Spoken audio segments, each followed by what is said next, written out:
Hello, and welcome back to Dev Game Club, a weekly podcast in which two veteran game developers look at games from the past to discuss their relevance and impact today. I'm Brett Duville, and I'm joined as always by my co-host, a man who shares my horror at two of the scariest words in all of video games. Tim Longo. See, that works on two levels. I didn't even think about this when I wrote it. Is that you were then going to say two words? I know. That's what I was like. I don't want to answer the question. I don't want to say what I'm supposed to say when I'm supposed to say it, because that means my name is the name too. Yeah. That's not actually what I meant. I wondered if you'd be able to guess the two scariest words. Two scariest words in game development? In games, not in development. In games. In games. Maybe in development, but I was just thinking in games. No, it's not. Underwater controls. Oh. Yeah, okay. That is a pretty good sort of game meme / whatever. Yeah. Legendary joke. It's very rare that you read those two words and think, oh, good. Yeah. And to be honest, I mean, you said you had some good times with it. We're speaking of Devil May Cry, episode 3, of course, for those following along. You said you had some good times with it, but I didn't really. I grokked it. I mean, what I'd say is it was brief. Right. And well, that's good. Yeah, that's true. Yeah. And so it was not, and there wasn't, I mean, it was difficult and confusing to orient yourself and find the thing that's attacking you as you're taking damage, but they're not doing a ton of damage. And it's more just it's just kind of an emotional note more than a difficulty thing in a game that has so much stuff that's difficult. Yeah. It was just kind of like, oh, I'm splashing around in the water. And I did get a little lost, in that part of the game, but then it was kind of cool to feel like, in the second half where you had to escape the ship, that went really quickly. Like that was one of my fastest missions of all. Yeah, it was like 5 minutes, or whatever, and I was like, I think it was like crazy. 2 for me. Yeah, I mean, just blast right through it, right? Yeah. And that's kind of nice, right? It's like, oh no, I'm going to have to get out of this ship, and then it's actually not too hard, and it's pretty directed and not really. Yeah, it's no falling ship level, from. Oh man, you're just not letting that one go. I'm telling you, ever since I thought about it last week, it's been sticking in my craw. It's one of those things I never achieved in video games, was finishing that level on the hard difficulty that I was playing, and I still remember it now, 20 years later. Yeah, it was short. That definitely is true.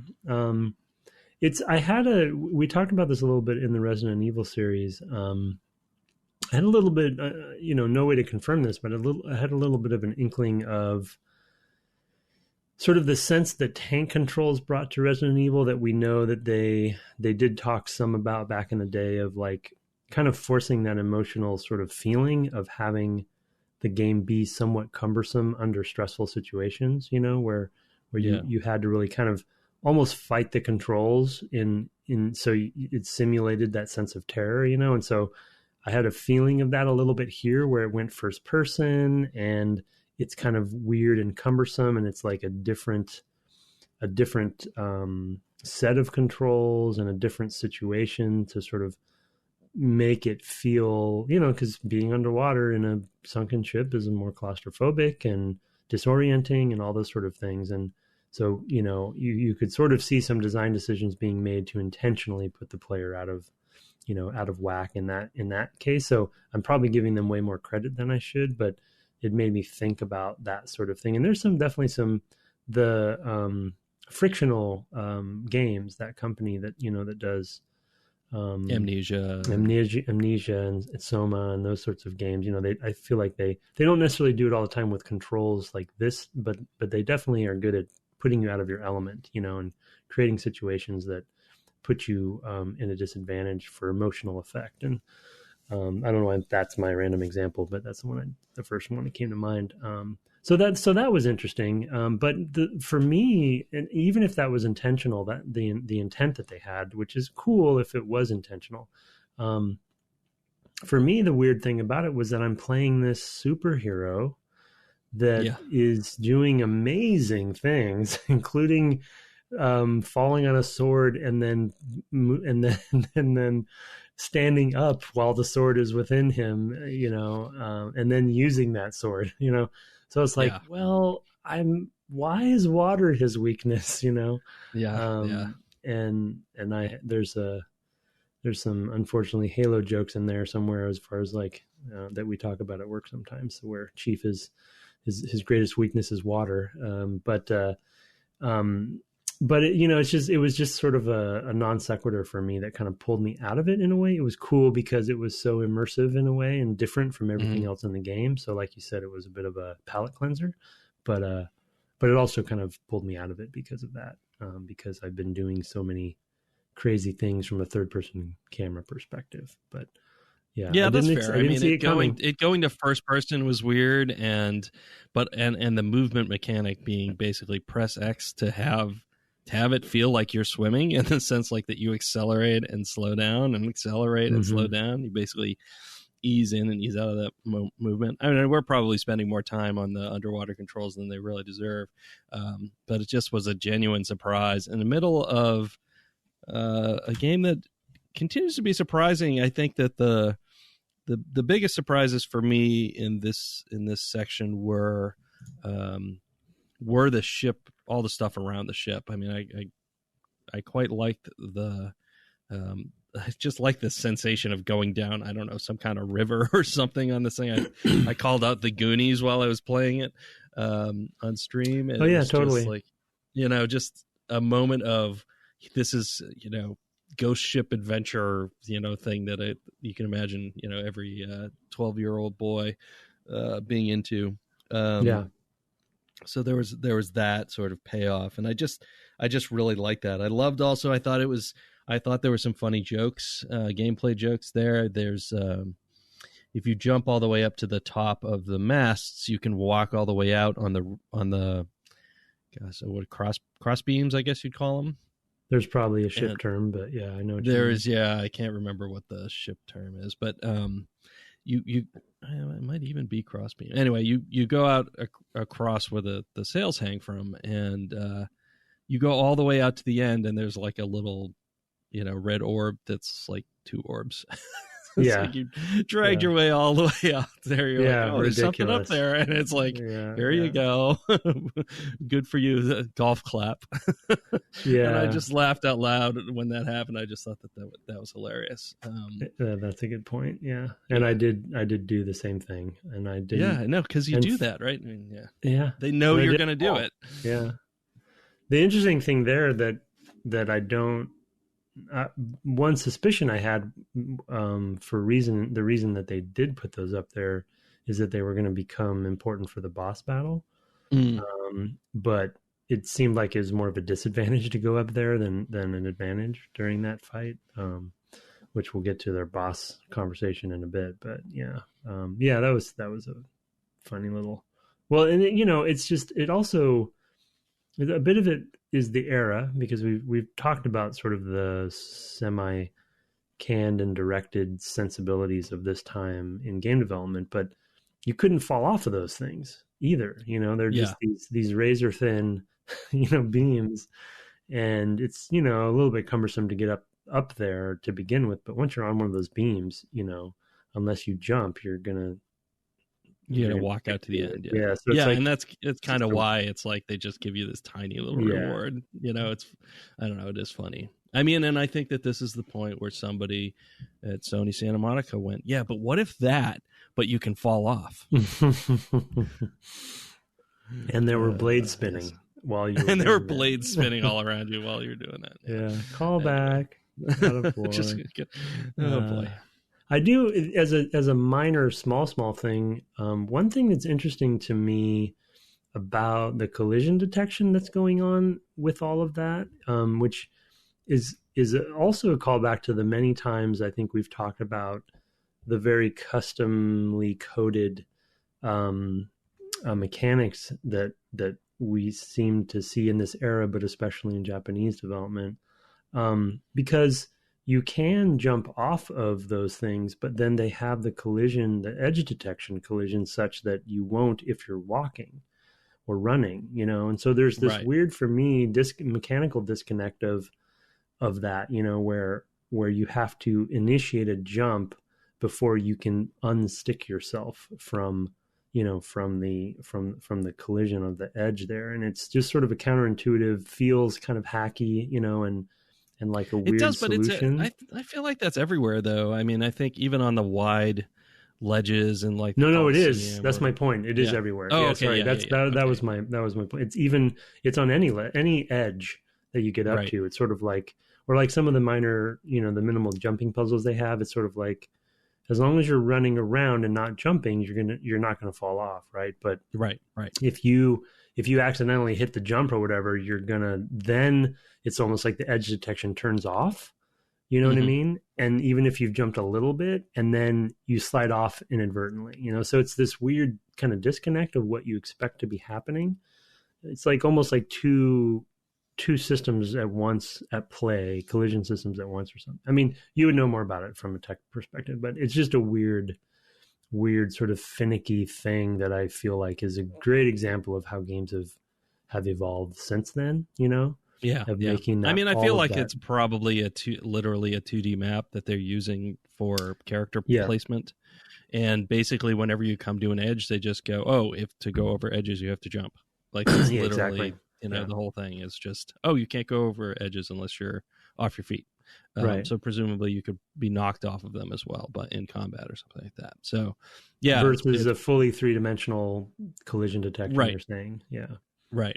Yeah. Exactly. Yeah. That's that's very common in the day to use the actual 2D map of the area. And even if in this case there's kind of layers of 2D, but because of course those masts you're up a ways or whatever, but effectively, I mean, topographically it's still 2D. I think I'd have to think about that.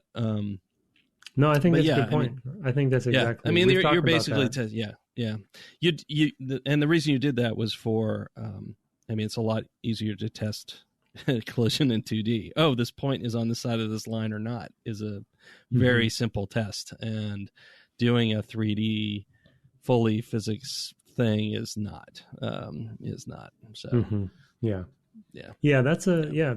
that led to a better point than I thought it was going to be then, by you adding in that context, because that's I didn't think about it that way, but and you can actually kind of tell from both Resident Evil and this game from a level design perspective that it's fairly two-dimensional when it comes to the flow of the maps, even though it was well, in Resident Evil's case, the reason we talked about it is because the backgrounds at the time were rendered in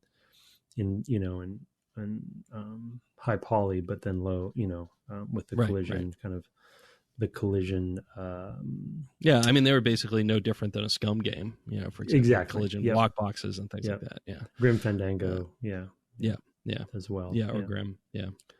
So that was and even in Thumbleweed Park today, right? He does the same things that he used to do. Ron Gilbert making that game, and you can read about that on his blog. Otherwise, I wouldn't necessarily know that. But you can pretty much do that. Gosh, where do we go from there? We should probably talk about the camera, because I think we've played enough of the game now that we could probably cover it pretty well, and I think we've seen everything there was to see through it. I don't think there's going to be any other really kind of strange camera uses or anything like that at this point. The ship kind of has one because you've got a somewhat tilted camera, where I feel like they probably are actually doing the same trick we did at the beginning of Republic Commando, and that the world is probably moving around the ship, and the camera is moving with the world in some ways, to give you that sense of motion and all that stuff. Because that's also a tough problem, especially on a PS2. But I mean, let's dig into the camera. You'd mentioned it, you referred to it earlier when you were talking about being in first person and how weird that was and how it took you out of it. But let's talk about how the camera does or doesn't contribute to this sort of experience for this game. Yeah, I mean, the first place I'd start is, and I think we maybe started touching on this a little bit in the first episode, but there's still a kind of a camera identity crisis going on for me that feels like a holdover from Resident Evil, fixed camera perspective and tank controls and camera relative controls and that sort of whole sort of evolution that happened over time, right? And we're not using the right stick, and so that's sort of the crux of it is really that. And so I feel like they're just really stuck between two worlds right now with this game, where they're still figuring that out. And as we've talked about with many of the series, we've had third person camera series with Mario and Tomb Raider and Soul Reaver and all of those. You know, everyone was trying to figure out their version of it. So I'm not surprised, but because this was starting from a legacy of Resident Evil, I think it's much more square peg round hole for me than I realized. And what I mean by that is what the sort of the big addition that they put in this game. Well, obviously there's many, but one of the big ones that they put in from migrating from Resident Evil was the importance of quick movement and precise movement controls. And so they have a camera that is not player controlled, that is relative to the design, the camera design that they put per area, and oftentimes multiple camera angles in the same room that you have no idea where they're going to be. And because the controls are not they're camera relative, but they shift every time you shift the camera. For boss battles especially, there's an incongruity to the camera and the movement, because the movement is so important. And I'll give you a specific example in the bird battle in the Colosseum. They introduced this attack that I don't think I'd seen before, where he shoots these vertical lines out like in a fan. Yes. Yeah, that and was you new. you can dodge between them, if you're good. But because of the way the camera is, and as you're fighting him, depending on where you are, sometimes it's hard to really get a gauge of where your character is versus where the camera is, and if you're going to go between them.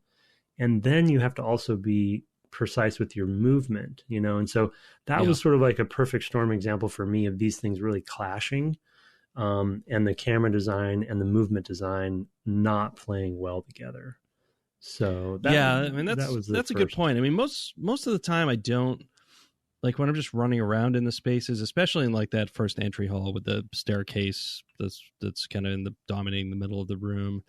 It is really weird that as you run around that room, the camera's changing fairly constantly, and it makes me wonder why they didn't think to go to a free camera. I mean, this is years after a Mario 64 or something. Is it years? What was the?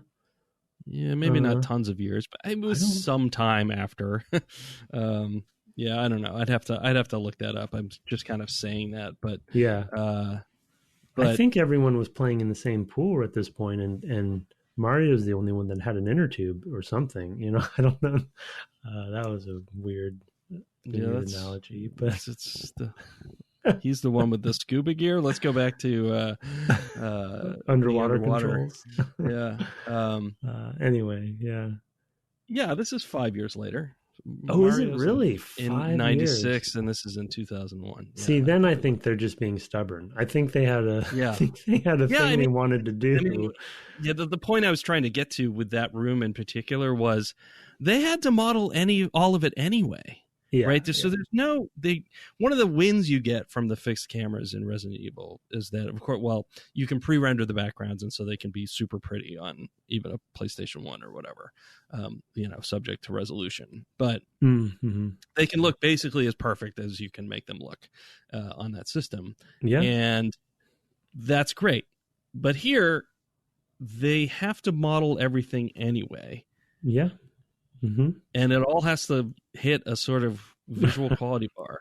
It just doesn't make a lot of sense that the camera is fixed. Now, I mean, I guess the counter argument would be something like, we want to frame Dante so that you can always see, when he's coming down a staircase or whatever, we want to be able to see that look dramatic, right? Because we control where the camera's going to be, and you'll be able to see his, we spent all this money on the cloth sim or whatever, or frame rate budget on that. We want it, we want you to be able to see that. And if you're controlling the camera and putting it behind him and all this stuff, you're not going to see how cool he is all the time. So I guess maybe there's an argument to be made there, but I don't think it's a great one, especially as you point out, in a game where the movement and the controls are so core to the sort of base experience. Life or death. Yeah. I think to your point about modeling the whole room, and I think I've talked about this at length in various episodes of the podcast on various games, that I think the thing that is highly underappreciated is good camera design working with good level design. And my impression, and that room you mentioned in the beginning is a really good example. They made a big dramatic room, and the other thing that was really alluring in this time was the concept of full real-time 3D versus pre-rendered backgrounds where you were faking it. And so there was a sensibility, and I think we even made some of these mistakes at Lucas at the time, or around the time of, well, we will build a level and then we will design the camera around what we build. Because it's full 3D, we have full control. So what can go wrong? It's like, well, we can just put the camera here. We can make it look dramatic here. You know what I mean? And it's very misleading to think, oh, because it's full 3D, we can do whatever we want. We don't have to worry about pre-rendered backgrounds. But the truth of the matter is, you do have to design a good level for a good camera. They have to work really well together. And I think I mentioned Remy Lacoste on the podcast before as one of the best for the Tomb Raider the best camera designer. And the concept of even having a camera designer is relatively new in the industries. It might be the first. I mean, he worked on the Prince of Persia. He worked at Ubisoft on 2005. Yeah. So he's an example of somebody who has, and he actually, I believe, has a cinema, film background as well. So he's already in that headspace. But he would also have to, as an example, he would also have to work and talk to the level designers about how to make the cameras really sing, and that does sometimes require level design to change. You can't just make whatever you want and then hope it all works, or you can. It just makes it hard on the camera people. And I think in this case, they were being super dramatic. They wanted to see, Dante run. They wanted to frame for coolness. They wanted to frame for coolness, and they didn't think a lot about how the player's experience in that necessarily. They were so coolness forward on seeing their character in different ways that I think they do at times lose you lose different sort of player cohesions of just like your sense of that space. I mean, just moving around in that opening room, which really is a callback to Resident Evil, right, with a big central staircase that forks at the bottom, and it's basically the same staircase. I mean, the room has more levels and things like that, so there are differences, but it's a total callback. And maybe a callback, and maybe it fell out of sort of it being originally the RE4, but yeah, it's I think they maybe go too far, because I'm also fighting the camera. There are times where I don't know where to go, which is wild to me, considering they are placing the camera. Yeah. Mm-hmm. You would think that, knowing that, and sometimes I'm picking up on clues, but sometimes I'm baffled. Like, what am I supposed to do now? I'm like, you mentioned the Colosseum. After I came out of that, I'm like, what am I supposed to do now? Oh yeah. Although there they have lights on the ground that move around. Right. They shift, and so you can pick that up that way. But they have to do that instead of just framing the scene in such a way that it's like, oh, obviously you have to go there. Mm-hmm. Well, the focal points for that camera design is not just about Dante. It's about it's about your goals, your objectives, or what have you too, right? There's multiple things you're trying to frame. And I think you're totally right. And I think you mentioned it in the very first episode that it seems like one of their goals is really style forward and, and kind of like cool forward being there. And that led kind of so much, and when you make that choice, you're gonna sacrifice other things probably, because you're so focused on that. And in this case, I would say it's usability and and camera accuracy with your movement accuracy. It's just a little, like, I'm sure they learned many lessons from that fact in this game and moving forward, because it's just crazy to me that the combat is what it is and then the camera is what it is. Because it's so... I'm very curious about where this series ends up in certainly in 5, but even like 2 or 3. And I think 3 is probably the next one if for people who are going to play. I've heard that 2 was a bit of a troubled production, but 3, the series kind of comes back into its own.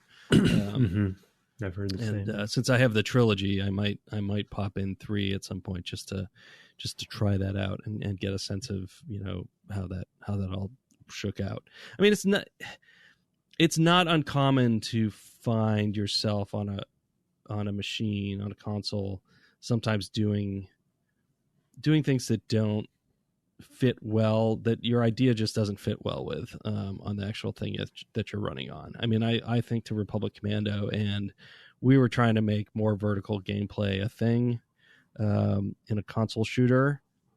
It's not great. It's just a hard thing to do. And at that time, certainly, and people have gotten better at it. But at that time, I remember we were trying to make that happen, and it was really hard. I mean, it was because you really want the controller, the visuals to control really well, panning left and right in first person mode, and up and down. You, like, if you're looking down or up too much, you've got control problems just with things like gimbal lock and stuff, but also just now you can't actually see what you're doing because you start losing reference points. You don't see enough. If you're looking up, you're not seeing enough of the area around you because you're looking up. If you're looking down, the same thing. You're mostly seeing the ground. It's definitely there are definitely issues regardless of camera where you really have to think about, with the control input that you have, how is this really going to map out? And I think the mouse is kind of more natural for that sort of movement than a controller really is. So, it's an interesting time.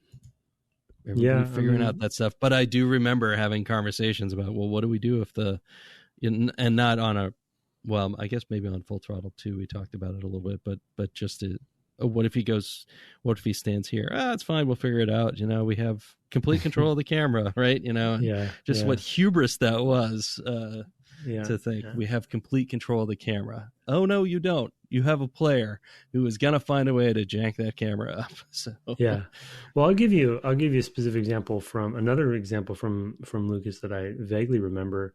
We took the same engine after I left Mysteries of the Sith for Jedi Knight expansion. We moved over to Indy using the same engine, same editor, same tools, right? And we went from first person to third person in that transition, right? I forgot we were still making the levels for Indy in the same kind of mentality that we were making the first person levels for Jedi Knight, And so I don't think, it was a lot of pain we created for ourselves with not thinking that through enough, because we were so used to making levels in that editor.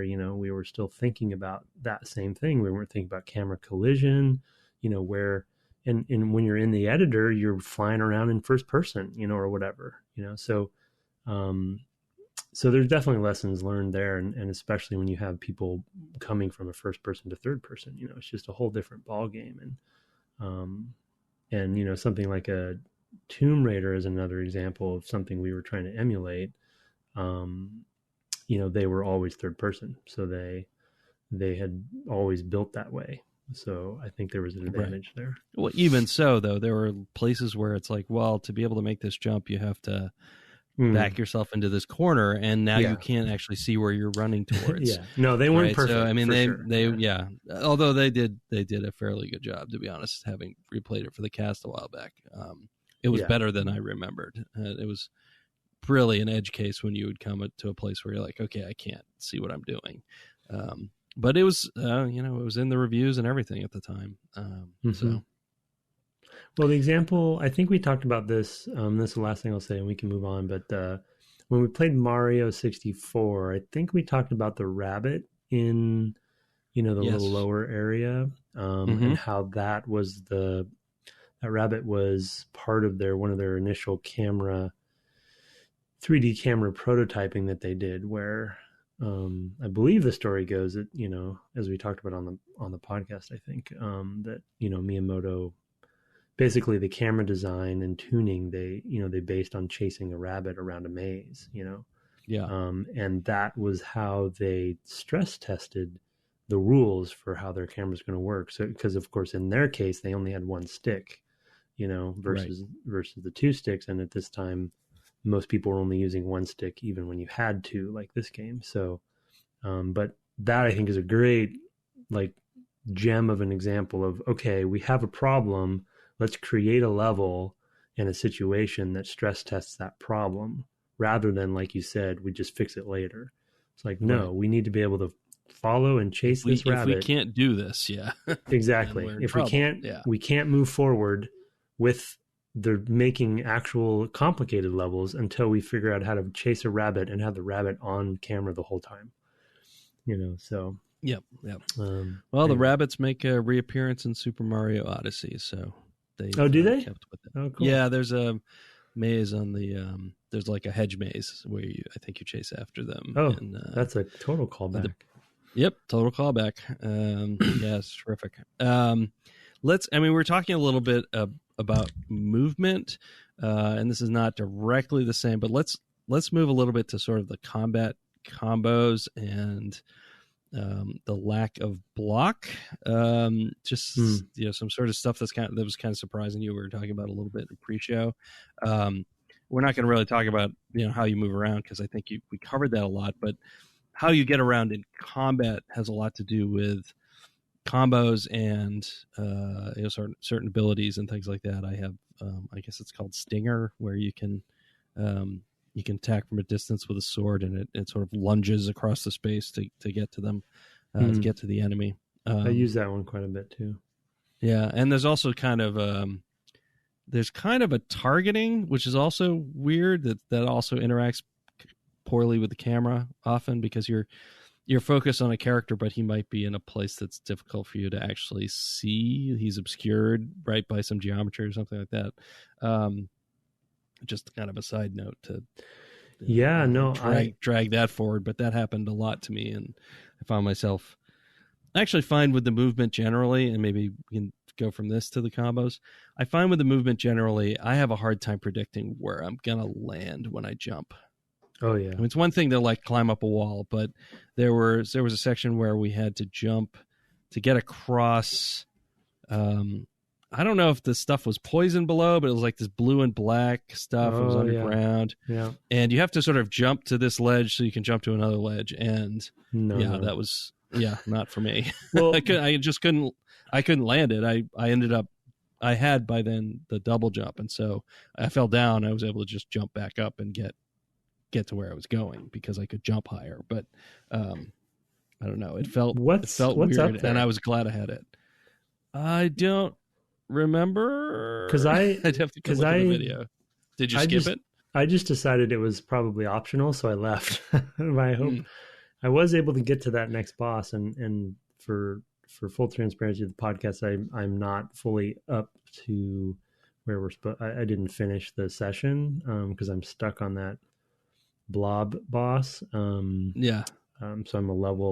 basically we'll talk about bosses maybe last, but that camera next and / last. That camera relativity of some of those jumps is just really it's just weird, and there's some weird air steering that's there too, so you can really kind of mess yourself up because you kind of overcorrect, overthink it. Yep. You think you're not going to hit it, but you probably were. And then, like I mentioned before, there's the sort of collision detection stuff. So if you do hit it, but then you jump and then you fall, and it's just it's sort of, you know, older game, not really aging well itis, you know. It's not it's not, you know, it's understandable to some degree, but it's interesting to dissect this stuff for me to kind of see where things have come.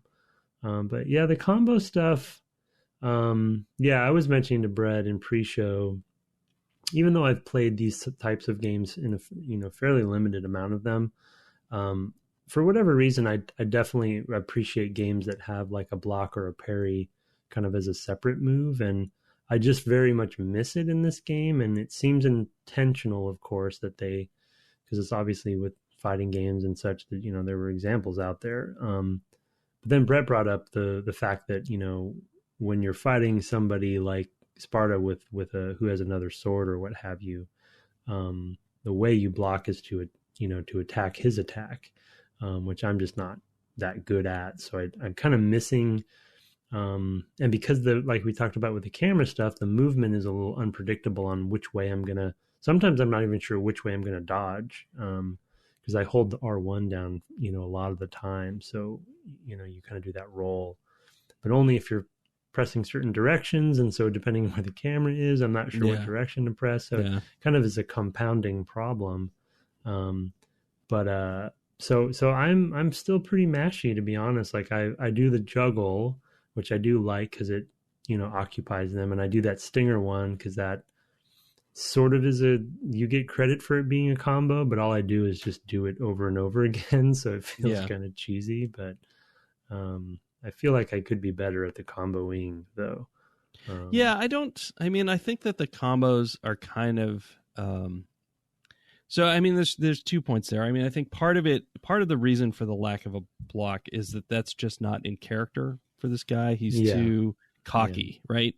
He's too headstrong or something to do that. So they don't want to rely on that sort of slowing down of combat from a character standpoint. But then they also don't want to do it from a pacing standpoint because as I think an email alludes to later, this is like the fastest game they had ever played or something at the time, and it does feel fast often in the combat in particular.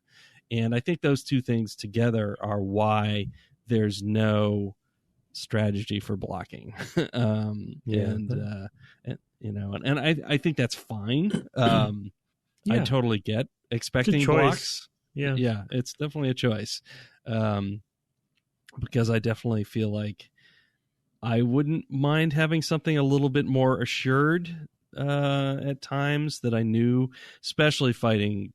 I mean, Sparda is the one boss that I have trouble with again and again and again, except for the first time. Tonight I played. It was the bookends basically of our session, and at the beginning I just could not. I just couldn't. I must have done it a dozen times, and I'm just like apologizing to my small audience, like, I'm sorry, you are watching me relearn the controls and fail and fail and fail and fail. I think that I mean, the thing is that even though there's this comboing, it's maybe too simple in terms of what you can actually meaningfully do. Like I don't feel a lot in control of the verbs. Like sometimes I juggle. I'm like, oh, cool, I'm juggling. And then it stops. I'm like, I don't know why I'm not juggling anymore. I have a hard time reading what I should be doing. And I think, you know, you mentioned fighting games. They're particularly good about this is the combo. It's, you know, up, down, down, whatever, etc.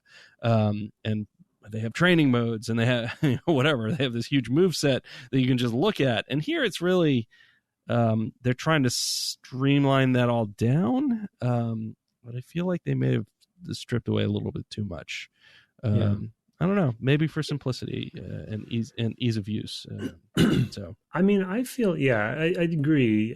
I think for us who, we're not big players of these kinds of games, it definitely finding the way to move from combo to combo is opaque and going to be hard. I mean, do you read the descriptions of the moves once you get them in the menu? Because you can look them up. Really? Yeah, you can, do they? You can look them up, and they will tell you the button combo in there. Oh, sure. No. I mean, I get what to do to actually implement. To actually do them, but it's just like doing combinations of stuff. Like I mean, the juggling in particular. Sometimes it happens. I don't know how I made it happen. And maybe I've just missed that. I mean, that's entirely possible. I'm not. Yeah. That one, stuff. The juggling I can consistently do because I know I figured out how to do it. I think, but okay. So there is a player skill there that I just haven't quite grokked yet. But there's not a lot of help there for you. Like no, there isn't. No, definitely not. And the thing is because you always hear about this game being sort of the quote unquote juggling game, right?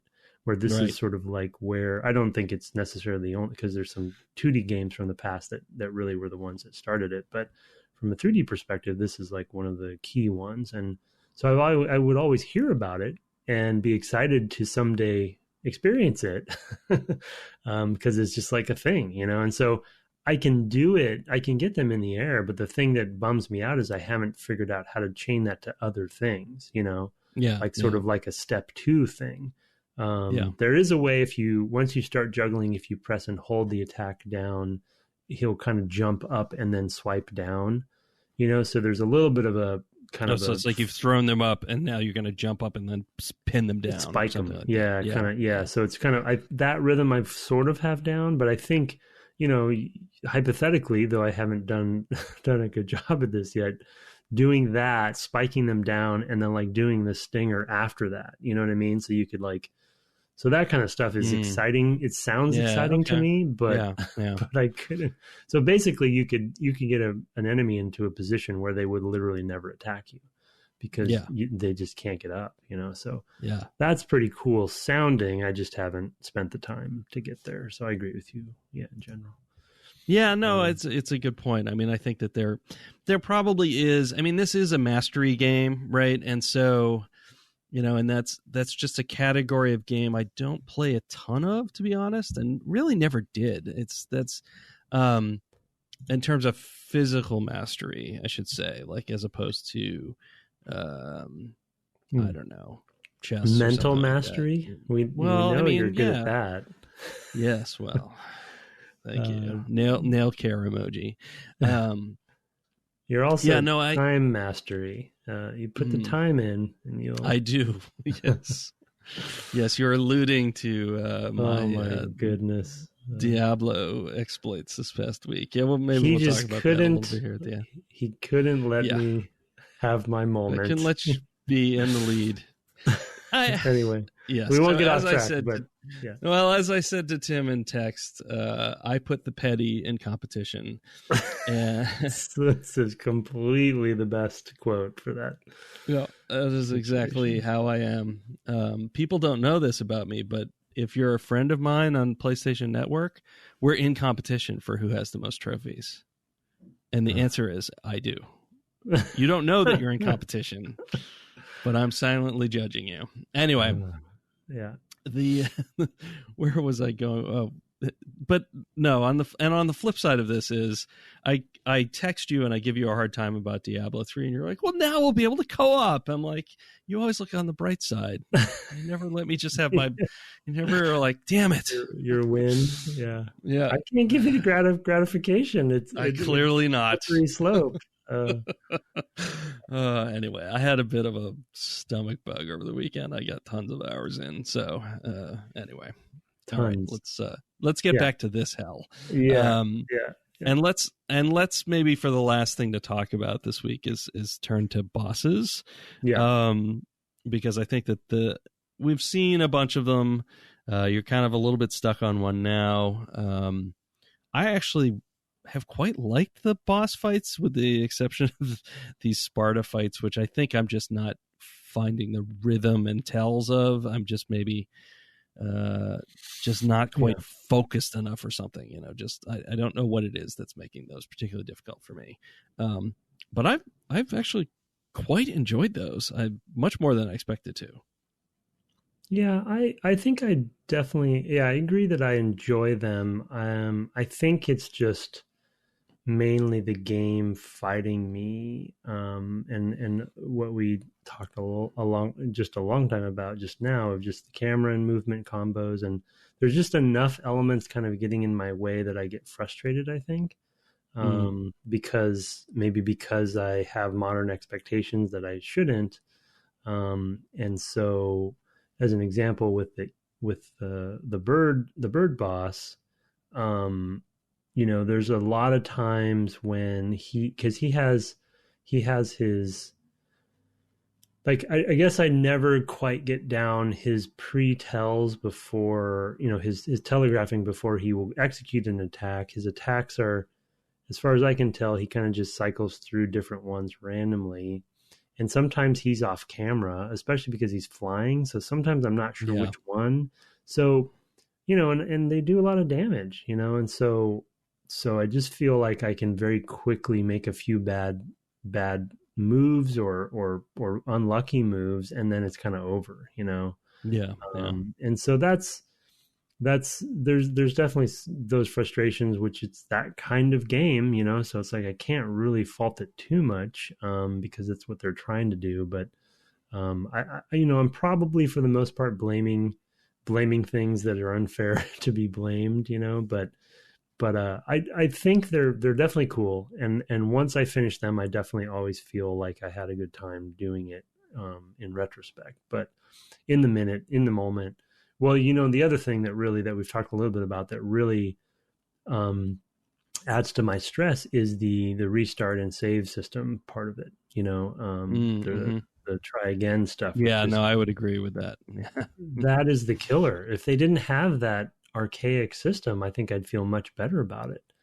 Because to be honest, I just want to master it. I want to get good at the bosses, but what ends up happening is I just get all stressed and frustrated because I know this is my last yellow orb or my last life, and then I'm going to have to run through the level again and get back to where I was. And it just adds this anxiety that I just isn't necessary. And it makes it that much harder just to clear the gun from the holster. You know what I mean? I mean, it's just like now you're like all nerves and like your hands are shaking. It's like, I went for my pistol and I just couldn't get it out. Shot myself in the foot.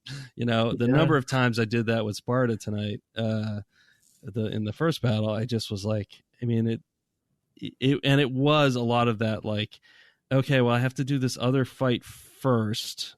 Although I got quite good at that.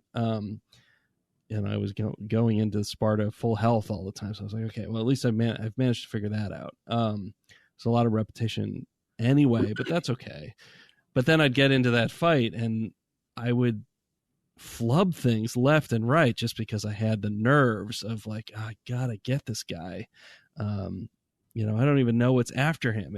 There might be more, right?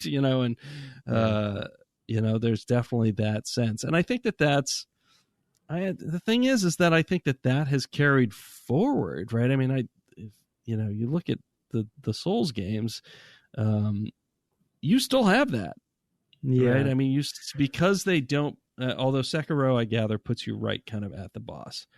I mean, Sekiro, trick, though, that's the hot topic right now. Yeah, I mean, we had a mail about it, right? But I'm just listening to podcast upon podcast, just debating the same thing that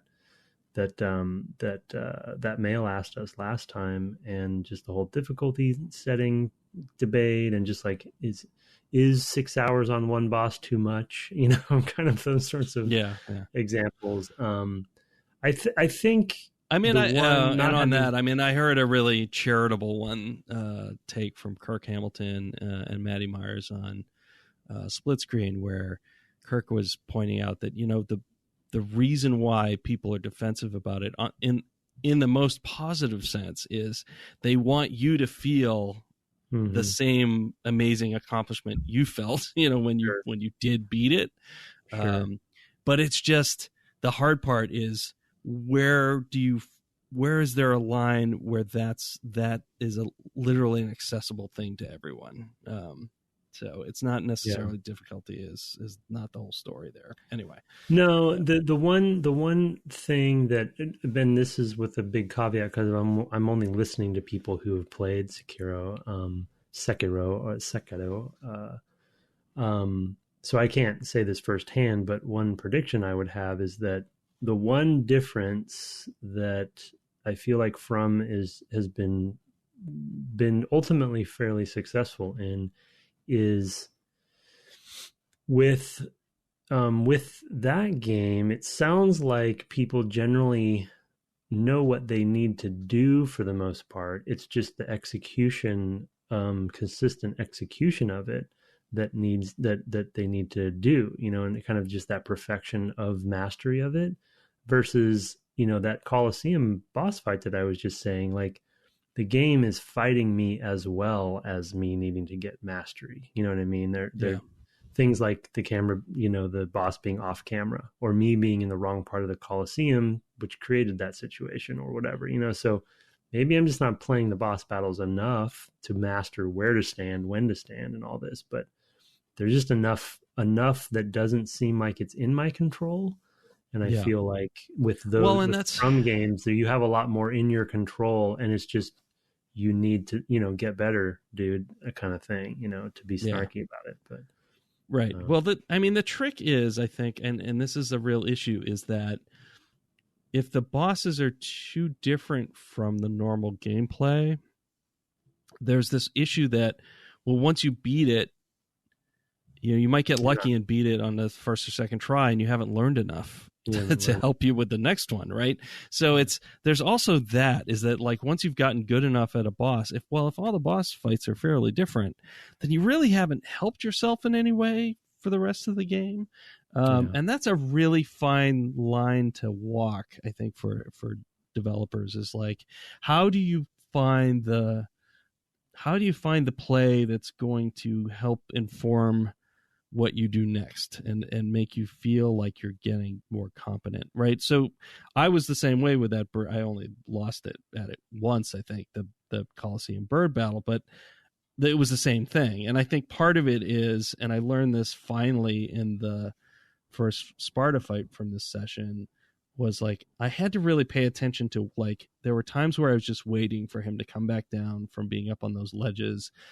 I had to learn where to stand, but also where to move to next as he was coming down, so that I was ready and not in a place where I might get trapped. And like, there's a lot of information about that space that I kind of had to grok and learn from trial and error, of which there was a lot.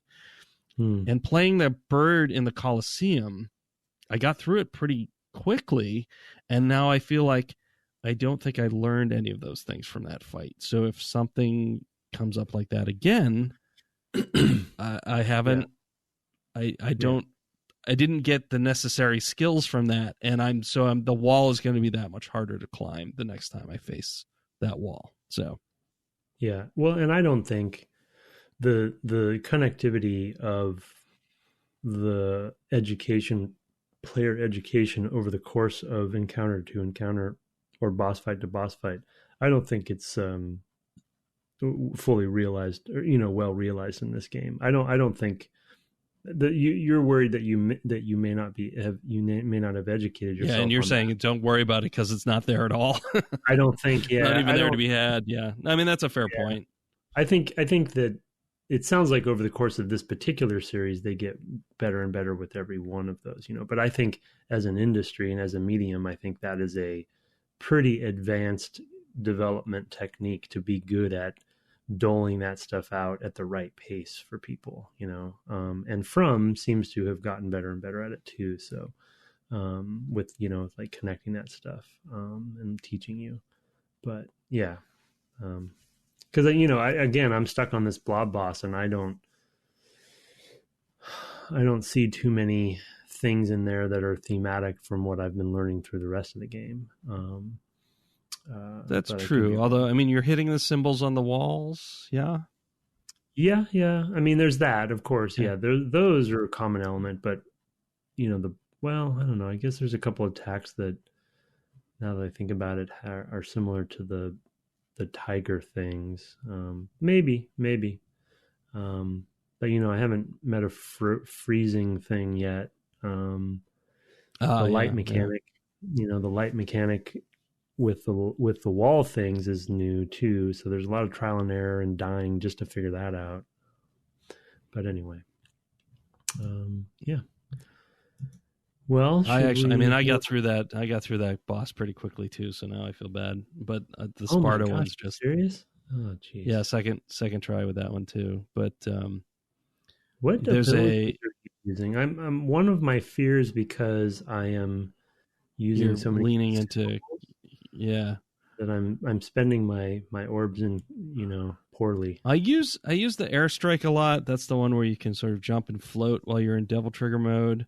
Yeah. You should use Devil Trigger mode just in general, because it's you do heal a bit while you're in it as well. So it's just helpful to use when you can use it. I do use it. Yeah. Okay. And with that boss in particular, it's really about whacking at the wall so that its weak spot will appear, and it appears in different places, and then you just have to kind of get to it and wail on it. It's not really that complicated, but you need to be dodging like crazy when it's firing, its gigantic beam at you and things like that. And for me, that's a great time to take to the air, because okay, well, now I'm just above that attack that it can't hit me. So there's just kind of a nice mix of things. But I don't know. That was also at the end of a multi-hour session, so it's it's like, well, now I've gotten back into the rhythm of this game. So yeah, I did get the air attack after you mentioned last session that you got it. So yeah, I'm still figuring out the right times to do that. But yeah, it's a tricky one. I'll get it eventually. All right. Well, let's turn to feedback. We're getting close to an hour, and it's quite late. What I'm going to do is I'm going to call on Audible and say, let's do the review and one kind of bit of email that I have, and then we'll do the other two next time with other stuff. So we'll probably be recording in a decent hour. Okay. Yeah, we should. Yeah, it's late. But, okay. Go ahead with that review. Yeah. Okay. Yep. So yeah, here's a review coming at us. Subject: great perspectives on classic games from Derv PNW, Pacific Northwest, maybe a neighbor of yours. Yeah. Can't say enough about how much I've enjoyed this podcast. I've been listening since the Resident Evil episodes, and it's become a Wednesday morning tradition for me. Brett and Tim's deep dives into classic games has been a big source of inspiration for me as I've been working on a hobby game in Unity. The insight and analysis they provide into the game development is something I think any fan of gaming would enjoy. They've also had several excellent interviews with fellow industry veterans that provide even more behind-the-scenes details on how these games were developed. Series highlights for me have been Super Metroid, XCOM, Half-Life, and Link to the Past. Even if I haven't played the game thereon, I'm still able to learn a lot from their discussion. Thanks to Brett DeVille and Tim Alongo Jr. with the JR at the end for a great podcast. Yes, thank you very much. Now I'm going to sing that. No, I'm not going to. Oh, no, not at this late hour. You won't. No, gosh, no. No. Thank you. Not enough yeah, martinis in the day. No, we appreciate that. Good luck with your game. Yeah, send us an email when you have, if you're to a point where where it's playable and you want. I find some time to play it, take a look at it, play it a bit. If we can find a place to download it too. So yeah, just shoot us another email with that. So a couple of things I wanted to mention on the cultural appropriation topic that sort of came up a little obliquely last time about us doing Japanese stuff here in the States versus them sort of trying United States cultural stuff. I was talking on stream with Gothic Chocobo, frequent viewer, and he's emailed the cast once or twice as well. And he mentioned that in Japan, they really don't have the same sort of concern around cultural appropriation that we do in the West. So that's just a different perspective that they have, that they don't even think of it as a thing. It's not something that they're concerned about, right? And made me reflect that, of course, in China they've rebuilt, the Eiffel Tower or whatever at 1/5 scale, and just did it. And just like they have this place where you can go and be in Chinese Paris or whatever, and there's a number of cities represented. I don't remember them all, but it's just a thing that they just kind of do, and they don't really think about it as being appropriative or anything like that. So there may be just be a big cultural difference there that is not a thing that they'd worry about. Right. So I don't have any particular insight, but it was fun. It's the sort of thing that we occasionally talk about when I'm streaming, is things that come up on the cast we talk about in greater depth. Sometimes people often send in things that elaborate on stuff that we've talked about because they have more knowledge of the game, and that's where the sort of collection of tidbits I'm going to read next from Ben Zaug from Iowa come from. I've kind of clipped them together a little bit from a couple of emails over the last couple of weeks at devgameclub@gmail.com. One is, just a heads up, you can actually defeat the lava spider, Scorpion, in the hall instead of running. It's difficult to do on first playthrough, but much more possible on New Game Plus. I was kind of surprised by that. I guess I shouldn't be, but I was like, wow, man, I was getting worked by that thing. I thought you did defeat it. You just went through. No, I was just running all the way down the hall and trying to dodge his fireballs and things like that. Also, Tim mentioned hitting his back. That's actually the fastest way, or at least what speedrunners do. Also, the monster dictionary only fills if you meet requirements. Some enemies require using a certain weapon or even getting hit with a certain attack to fully fill out. So the sort of Monsterpedia or whatever that they have in the game, it sounds like has some conditional.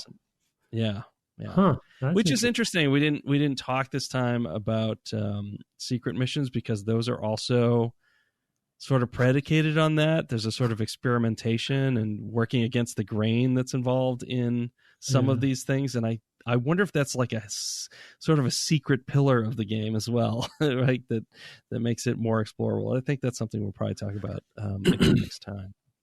I tried a second one. Did you do the one with the skulls, the stairway, the skull staircase? I tried to do it. I could not do it. No, I ended up failing it, but it's just so weird. It was pretty weird. Okay, and the one last bit from Ben was Resident Evil chapter ends. Just wanted to chime in on Tim's question about Resident Evil games having chapters. Resident Evil 1 through 3 and Code Veronica did not do chapters. I can't speak for other spin-offs, but RE4 was the first numbered Resident Evil to do chapters. Obviously, RE4 came out after Devil May Cry 1, since Devil May Cry 1 was originally going to be Resident Evil 4. Thanks, Ben from Iowa Zaug. So, yeah, Ben filling us in with lots of little details there that have kind of come up that we didn't know the answer to in the moment. But we do appreciate having those, and they do definitely inform how we think about the games and things like that, and discuss them. So, anyway. Yeah, thanks. That's good to fill in those blanks, because we won't do it. we throw the questions and wonder, and then we don't do our research. So, yeah, fair enough. We're this is a side. I was going to say a side hustle, but it's not even that. We're not hustling anything here. No, we're too old for hustle. But we also have email from James and Josh, but we will get to those next time. Thanks for sending those in.